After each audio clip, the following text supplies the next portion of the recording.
Hey, Salt House, Pastor Ryan here, and I am here with Pastor Sara and Intern Pastor Zach. And this is Ask the Pastors. The kids from our community have been writing down questions while we've been preaching. And we're going to just pick a few of them and respond to them. It doesn't mean that we're going to have all the answers to your questions, but we are going to engage them. Pastor Sara, you're up first. What do you got? Question number 1. Let's see what it is. All right. Okay. How do you know when God is talking to you? This is in your wheelhouse. This is what we've been talking about this fall, totally. So it's a good question, right? Okay. So there's a lot of things to say about this. Because there are people who hear God as an audible voice, actually hearing a voice, or people see words sometimes, oh, that's God speaking, right? Mm-hmm. But then there's also more subtle ways, and I think the thing that comes up for me is how it's this question of when did we forget that God can be heard in everything by anyone at any time, right? Mm-hmm. That God is in all the things. So I think it's a matter of shifting. And what comes to mind for me is Mary Oliver's sweet little poem. So there's this American poet. She's died a few years ago. She's awesome. And she wrote this poem. It's called The Instructions for Living a Life. Mm-hmm. And it's just 3 things. I think this is a great way for how we hear God, too. So she says 3 things for living a life, also for hearing God. To pay attention, to be astonished, and to speak of it.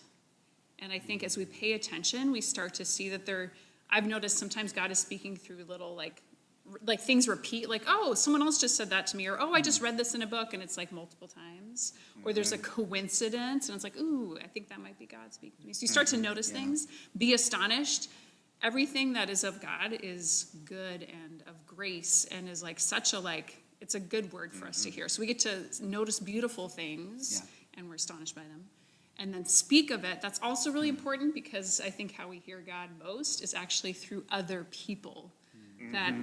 That God's voice comes to us through the words of encouragement or just the things that people say to us. So that's why we need to speak of the beautiful things that we see, because that might be God speaking to somebody else. And this is my experience on Sunday even, right? So I'm preaching on Sunday, and I go back in there, and I just feel oh my goodness, I need to hear God too, right? Yeah. And I need to hear God urgently this morning before I go out there and speak to the community. Yeah. And so I'm hey, can you guys pray for me? Because I feel so dry inside, and I need to hear God before I go out there. And so you guys prayed for me, and I was crying, and I was this is God speaking to me in this moment. I asked for you, God, to speak, and then here you are speaking to me through you guys. So that happens. I think for me, most frequently, that's how God speaks to me, is through others. I think in that moment too, you wanted to hear from God. Yeah. And I was oh my gosh, as a preacher, I feel that so often too. It's I want to hear from God. Yeah. And I think it's the most, the longing that we all have, right? How do we hear God? I want to hear God. Yeah. So part of it is just paying attention to that desire. Yeah. God, I want to hear you. Yeah.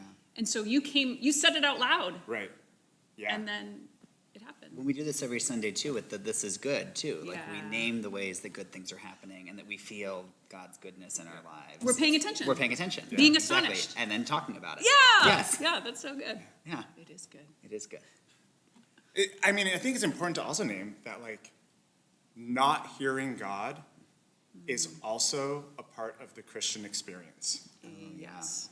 We just throughout the scriptures, right? Yeah. Right. So much of it is about not hearing God. Yeah. And that the desire to hear God is birthed a lot of times out of that absence. Yeah. And that struggle. Totally. So if you are asking this question because you're I don't hear God and I want to hear God, it's yep, you are on the right path, my friend. Yes. Yeah. Yes. Even Jesus is why have you forsaken me? There are times that Jesus struggles to hear from God. Yeah. Right. Yeah. Yeah, such a good example for us. Oh, Jesus, me too. Yeah, right? Yeah. Same page. Yeah, I like that. Okay. One last thing. One more. I have found that it is when we are going through hard times, when things are really, when we're suffering, when there's pain, when we're unsure, God actually is really present in those times. And I think it is that desperation or that, man, I really want to hear God. But it's also just a beautiful thing to see how God shows up in those times. Yeah. So. Yeah. Good. That's Good question. Yeah, That's really my good question question. too. Oh So, yeah, thank you. All right. And it's like a question that doesn't go away too, right? It's not like, oh, God, figured that one out. Okay, good. No, it's like There's no class on constantly, it in seminary. right? There isn't. No. Should be. Come on. Hearing Okay. God 101. Yes, exactly. It 201, should be. okay. It's an advanced level class. Okay, well, I hope that that gave you something to think about because your questions totally gave us something to think about. And I just want to encourage you to love asking the question. You are theologians. Why are you a theologian? Because you're thinking about God. Therefore, you are a theologian. So love that question, keep asking that question, and keep writing it in to us. Thanks, friends.